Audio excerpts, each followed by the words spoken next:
Entre los asesinatos relacionados con sectas argentinas, quizás el más resonante sea el homicidio de Ramoncito González, el niño correntino de 12 años asesinado el 6 de octubre del año 2006 en la ciudad correntina de Mercedes, en un rito satánico que incluyó su tortura, su violación y la profanación de su cadáver con la decapitación y el despelleje de su cráneo.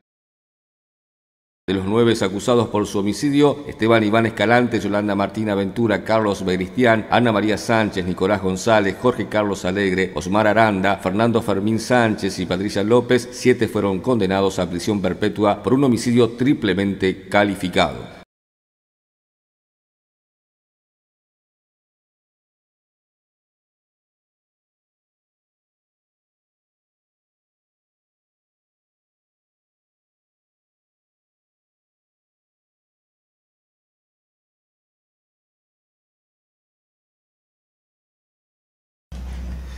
Bien, estamos con el doctor Marcelo Hanson, que fue abogado defensor de la familia Ramoncito.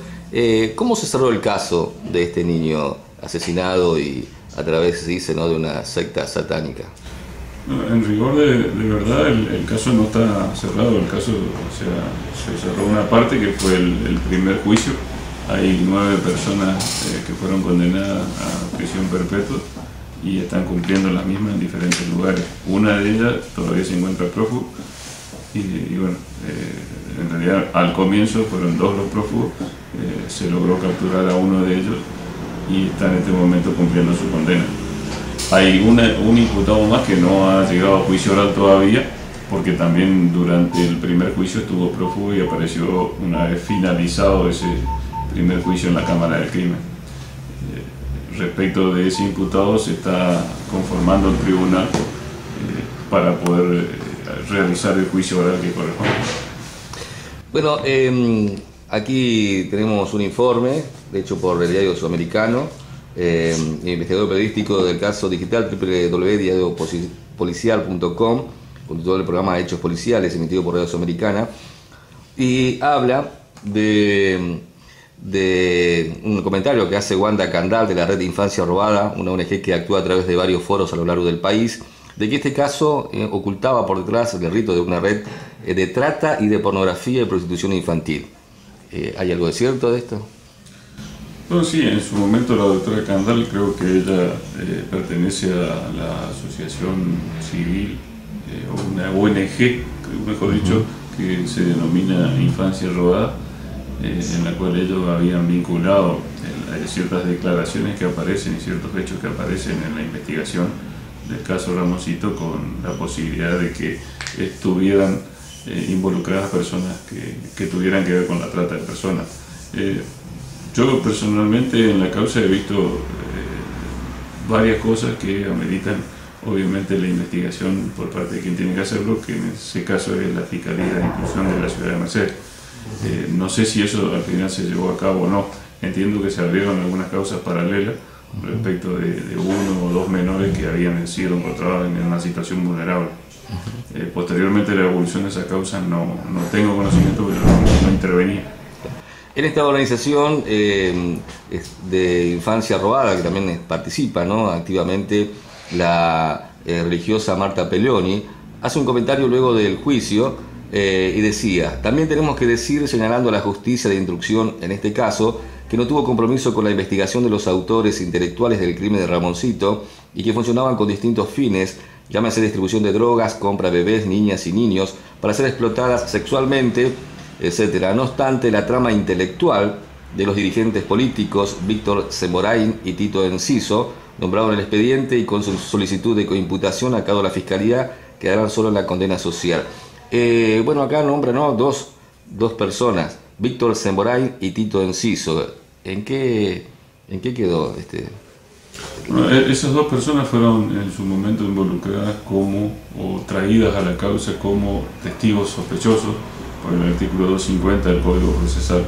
Esa es una figura que existe únicamente en el Código Procesal de la provincia de Corrientes, en el cual la persona no declara bajo juramento, pero se esgrime respecto de ellos ciertas sospechas por las pruebas que hay en el expediente. Concretamente ellos han declarado en ese carácter en las 2 etapas, tanto en la instructoria como en el juicio oral, y no ha habido actuaciones posteriores respecto de ello. O sea, en la instrucción parecía estar más fuerte las pruebas que había y posteriormente se desvaneció en el juicio, en el momento del juicio oral. También en un momento, ¿no?, comenta aquí que había explicado usted que era obvio que los condenados actuaron bajo las órdenes de dirigentes superiores, aunque todavía no se ha podido probar quiénes eran. Lo que sí se ventiló en el juicio es que en la casa de un candidato a intendente y la de un empresario ganadero local se habían practicado orgías con menores de edad. Sí, eso es lo que le decía hoy. Todas esas declaraciones surgieron del testigo principal del juicio y de dos o tres más que se refirieron al mismo sin haber manifestado ser testigos presenciales, pero se refirieron, y también hay declaraciones por fuera del expediente que se hicieron al respecto, pero que en definitiva nunca concretaron acusaciones concretas dentro del expediente, y que al llegar a la etapa de juicio oral, este testigo no recordaba esos hechos, ni siquiera recordaba que había declarado, con lo cual dejó a la Fiscalía sin posibilidad de acusación respecto a esos delitos. Solo quedaron personas sospechosas, ¿no? Porque aquí también hace el comentario que era obvio que los condenados actuaron bajo órdenes de dirigentes superiores, que hubo, o sea, hay personas que actuaron de forma intelectual, digamos, en el desarrollo de esta Sí, eso sacrificio. surge del debate oral. Yo en su momento en el debate oral, cuando me había tocado el momento de preguntar a uno de los imputados, quien se refirió a los posibles dirigentes, concretamente como subdirigentes, se negó a dar los nombres, argumentó ignorancia respecto al tiempo que había pasado y no cerraban las matemáticas respecto de los años que había pasado y respecto a la edad que tenía el imputado, para que se entienda. El imputado al momento de declarar en el juicio oral tenía 21 años y decía que esos dirigentes los había conocido hacia 8 o 9 años atrás, con lo cual nos lleva a una edad de 11 o 12 años. Es que, de ser cierto, venía un adoctrinamiento desde muy pequeño y obviamente no se negó a dar los nombres por excusas muy inverosímiles, como por ejemplo decía que eran profesores de él, que fueron compañeros, amigos, pero que eran todos forenses y demás, y personas que estaban muy vinculadas a iglesias supuestamente del estilo de religión que él practicaba. O sea, evidentemente al momento de que se capta la idea de que había dirigentes, trata de eludir la respuesta y contesta cualquier cosa, pero quedó patente y están en las actas del juicio oral, que las pueden consultar tranquilamente en la Cámara del Crimen, las declaraciones. ¿Qué lo quedó como hombre, ¿no?, como persona, más allá de profesional, siendo que parece ser que este caso fue el más resonante, ¿no?, en lo que se refiere a asesinato y relacionado con sectas aquí en toda la Argentina? La experiencia particular de haber participado en un juicio de estas características, donde obviamente no existe antecedente criminal en el país, de que se haya podido llevar a cabo un juicio de esas características y que se haya logrado la condena de los 9 imputados, por sobre todo la experiencia rica de fortalecerse en lo que uno ama, que es esta profesión de abogado, y que obviamente en este caso en particular, por la característica que tenía la víctima y todo el lugar donde se desenvuelve el marco del crimen y demás, hace que preste uno más la atención por el hecho de que sabe que lo están mirando de todos lados y obviamente no puede cometer errores. Bueno, en lo posible trata de cometer los menos errores posibles, y que obviamente alguno se habrá deslizado, bueno, tratamos de minimizarlo. Sigo todavía en la causa vinculado, sigo siendo querellante en la causa que quedó abierta respecto del otro imputado, así que para mí el caso todavía continúa, no va a estar cerrado por más que terminemos este juicio, porque yo sigo insistiendo en que acá hubo personas que idearon esto y que en algún momento van a tener que venir a la justicia y explicar por qué, o en su caso recibir una condena de probarse que fueron los responsables intelectuales del tema.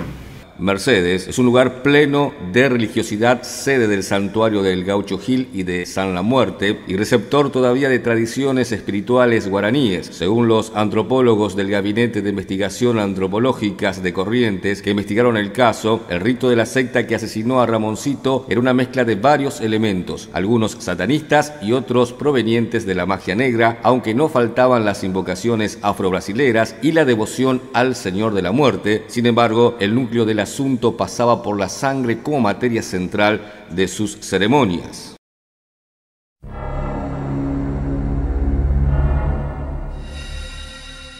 Admirado por el mismo Gaucho Gil, San La Muerte era un santo pagano al que se le rendía culto en secreto. Hoy es el preferido de los reos. Otros credos lo acusan de hacer pacto con Satanás y se lo venera sobre todo en el litoral, donde miles de fieles le piden por amor, dinero y por salud, adjudicándole todo tipo de milagros. También conocido como el Señor de la Buena Muerte, tiene seguidores en Chaco, donde por ejemplo se lo recuerda cada 15 de agosto.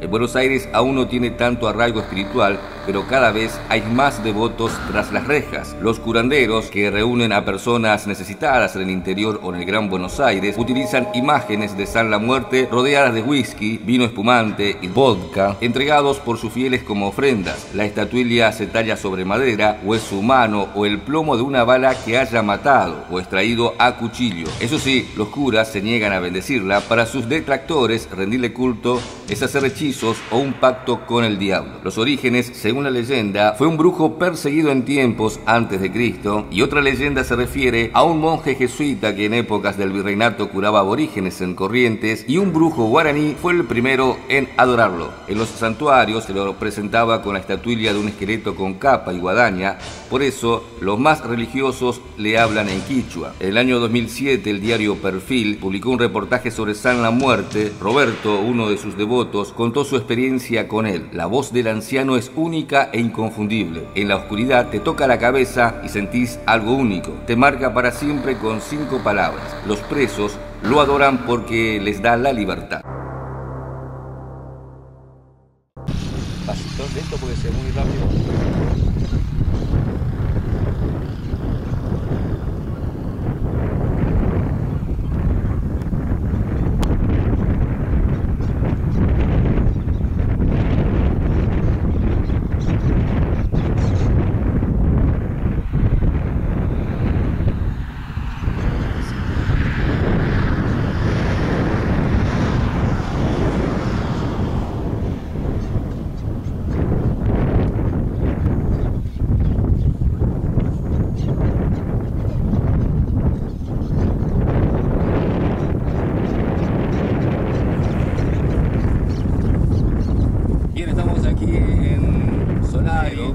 Cuando se conmemora la muerte del Gaucho Gil, aquí se llena la multitud que vienen a rendir el culto. Por eso estamos aquí. Esta es una de las tantas imágenes que lo representa.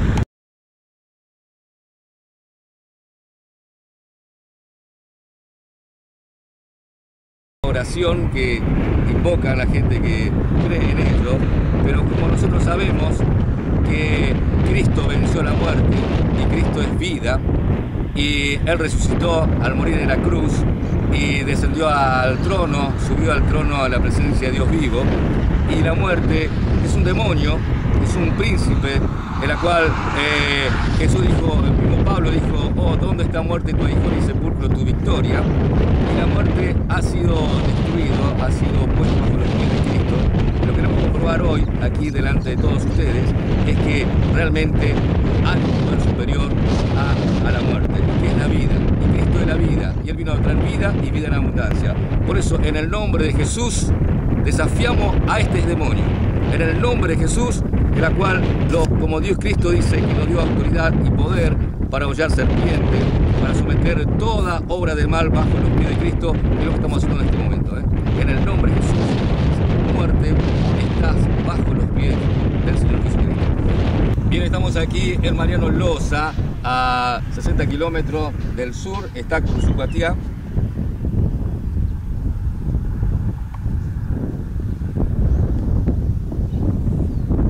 Y a 30 kilómetros al norte está la ciudad de Mercedes. Bien, en esta ciudad, una pequeña comunidad de más o menos 2000 habitantes, aquí cerca, retirado por la ruta 119, hay un santuario muy conocido que es el santuario de San La Muerte, en la cual nosotros vamos a estar visitando, pero también vamos a ingresar a esta localidad para hablar con los vecinos y preguntarles con respecto cómo es vivir o convivir con este santuario, en la cual muchísima gente viene aquí a venerarlo.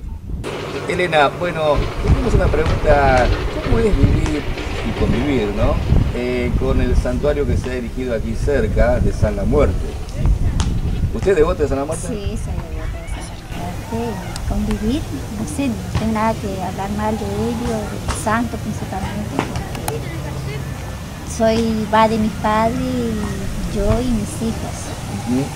Otros dicen que es santo malo, pero para mí no es un santo malo. Ningún santo son malos. ¿Sí? Un agradecimiento de los devotos, le voy a decir, una acción de gracias. ¿Y cómo comenzó su devoción a San La Muerte? ¿En qué por momento? mi papá. Mi papá era muy devoto a San La Muerte. Hola. Y él decía que era un santo de la paciencia, es un santo que nos da la buena muerte. Y él falleció y no sufrió nada, y falleció así en un ataque y murió. Y a nosotros, por ejemplo, fue una muerte o sea, no le vimos morir, murió en el campo. O sea que nos resignamos a la fe de él, que tenía un santo. Es cierto que algunos dicen que se coloca, ¿no?, una especie de hueso humano de la piel, y hasta que no se saque Sí, eso, suelen decir, es como una reliquia. Es una reliquia, ¿no? No sé si se hacen eso, pero la verdad eso yo no llegué a ver eso, como una reliquia. También dice que el gaucho Gil era devoto de San La Muerte, ¿cierto? Sí, ¿Y él cierto. tenía una reliquia? Suelen decir que sí. Ahora yo en esa época no vivía, pero suelen contar mi papá, mis abuelos, que él tenía una reliquia. ¿Y qué hay de cierto que uno le agrega una copa de licor, puede ser? ¿Tenía una imagen de él? ¿Cómo es? ¿Una estatua? No, yo tengo una estampita. Ajá, y le colocan, ¿es cierto?, una especie de... No, tengo en el piso de la mesa mi santo y... Dice que se le puede pedir cosas buenas y cosas malas. ¿También es cierto? Ese no sé, porque yo siempre le pedí cosas buenas y siempre me las pidió. Y mala, ¿para qué? Porque no le suelo usar santo para hacer cosas malas. Dicen que usan, pero yo no. ¿Por qué algunas religiones afro-brasileñas que practican la magia negra o como la banda lo tienen presente también, ¿no?, a San La Muerte? La verdad, ese sí no está en mi alcance. Y también en el sacrificio que hicieron a Ramoncito, ¿no? Hablaban Sí, hablaban de eso, que había... que había eso de la magia, pero la verdad ese yo desconozco, porque uno que yo no le conocía al nene, no conocía a las personas que estaban en ese ritual y así, pero la verdad no sé. Estando tan cerca aquí de Mercedes, ¿impactó la localidad de Losa con respecto al caso de Ramoncito? Sí, me impactó mucho, porque imagínese un inocente que tenga que pagar esas cosas. A nosotros como cristianos nos dolió mucho. ¿Es común los ritos así satánicos, así en esta zona? Acá no. Somos todo un pueblo que nos conocemos todo y somos todos buenos, ¿para qué nunca somos? Es raro la persona que son malas, pero toda la gente que viene de afuera sale muy bien agradecido porque es un pueblo muy tranquilo, muy bueno, muy servicial. Muchísimas gracias. No, por favor, señor. El Gaucho Gil. El Gaucho Gil forma parte del santoral profano, o sea que no es un santo reconocido por la iglesia, pero sí es reconocido por gran parte de la población que los días 8 de febrero se acercan a su tumba, más de 100.000 personas para rendirle homenaje. No existe una única versión de cómo vivía, pero se sabe, nació en la zona de Mercedes, Corrientes, entre los años 1830 y 1870, y dice que su nombre verdadero sería Antonio Mamerto Gil Núñez o Antonio Gil. En esos años en la la provincia de Corrientes había un enfrentamiento político entre los colorados y los celestes. Dícese que el gaucho pertenecía a los colorados, por eso se ven las banderas rojas en su santuario, y que era una persona buena y siempre dispuesta a ayudar, y que fue un héroe en la guerra con el Paraguay. Hasta aquí es lo que se sabe de su historia en forma oral. Cerca del año 1850 se enfrentaron celestes y colorados en las batallas de Infrán y Cañada de Tabaco, y por eso que el coronel celeste Juan de la Cruz Salazar citó a todos los hombres posibles para librar esas batallas, haciendo lo mismo con el gaucho Gil. Fue entonces que el gaucho dijera que no debía pelear entre hermanos y no se presentó a la convocatoria de Salazar. Cabe acotar que en esa época la diserción se pagaba siendo degollado o fusilado. De esa manera el gaucho fue considerado como un desertor. Es aquí donde se desdobla la historia. Uno dice que al tiempo que presenta arrepentimiento a pelear en otra batalla y es enviado a Goya para ser juzgado. Otra historia dice que al ser despojado de todos sus bienes por la milicia, se ocultan con un grupo de bandoleros a quienes comanda compartiendo con los pobres la plata robada. Pero al final, con la detención del gaucho, comienza la verdadera leyenda. El coronel Velázquez manda a avisar a Salazar de la detención de Gil y al preguntar los motivos, Salazar dice que es por ser un desertor. Velázquez conoce a Gil como un buen hombre, lo expresa a Salazar esta circunstancia, y este último, para complacer a Velázquez, le dice que con la firma de 20 notables de la zona pediría clemencia para Gil al gobernador. Ya en Goya Corriente lo ataron a un poste o un árbol y dispararon con armas de fuego, pero ninguna de esas balas entró en el cuerpo, ya que la creencia popular dice que quien lleva el amuleto de San La Muerte no le entran las balas, y se supone que el gaucho era devoto del santo. Entonces el sargento ordenó que le colgaran de los pies y allí lo degolló. El sargento volvió a Mercedes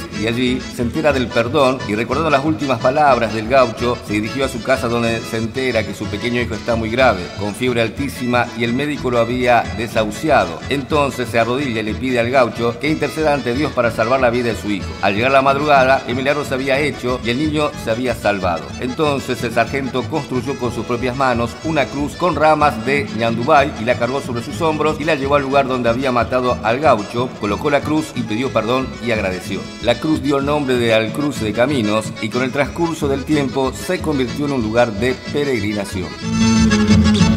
Bajo el sol ardiente de un 8 de enero, entre espinillares entregó su vida. No quiso enfrentar aquella partida, quedó para siempre con los payugueros. Con piedad infinita hacia su verdugo, realizó en el hijo su primer milagro.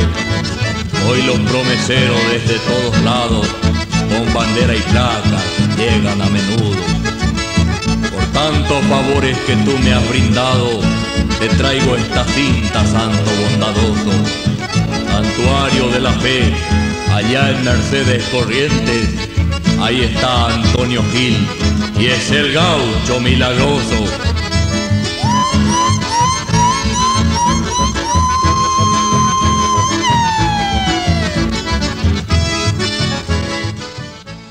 Aquí en el santuario del gaucho Gil, este lugar, se acercan más de 500.000 personas, y la devoción es tan grande que este lugar, este espacio, no queda reducido, no hay lugar prácticamente. La gente se aglutina y le rinden honor y homenaje a este gaucho que, según cuenta la historia, era devoto de San La Muerte, y la gente entra allí, tocan donde está erigido el gaucho, la imagen del gaucho en un madero, y la gente lo toca, se persina y allí hacen su promesa.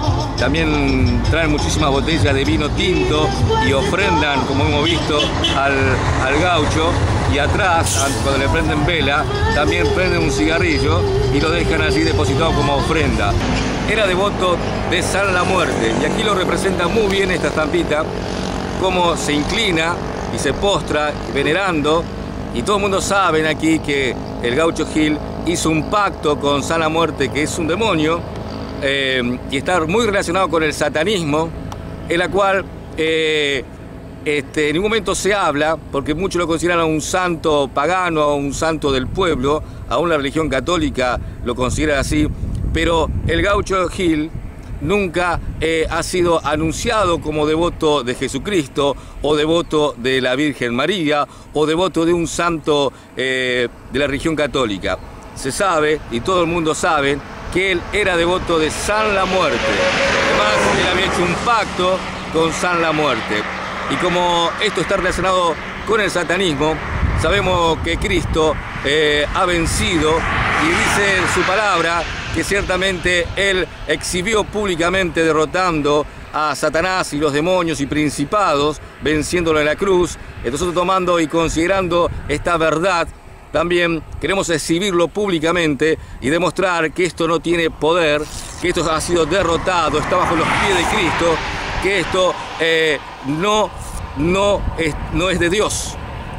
Y detrás de todo esto está nada más y nada menos que Satanás, el adversario, el enemigo de Dios. Por eso, en el nombre de Jesús, aquí en el mismo campo del diablo, como nosotros solemos decir, desafiamos a la muerte, desafiamos a estos demonios, desafiamos a esta idolatría, y en el nombre de Jesús queremos demostrar que Cristo está encima de todo eso, y todo esto está bajo los pies de nuestro Señor amado Jesucristo.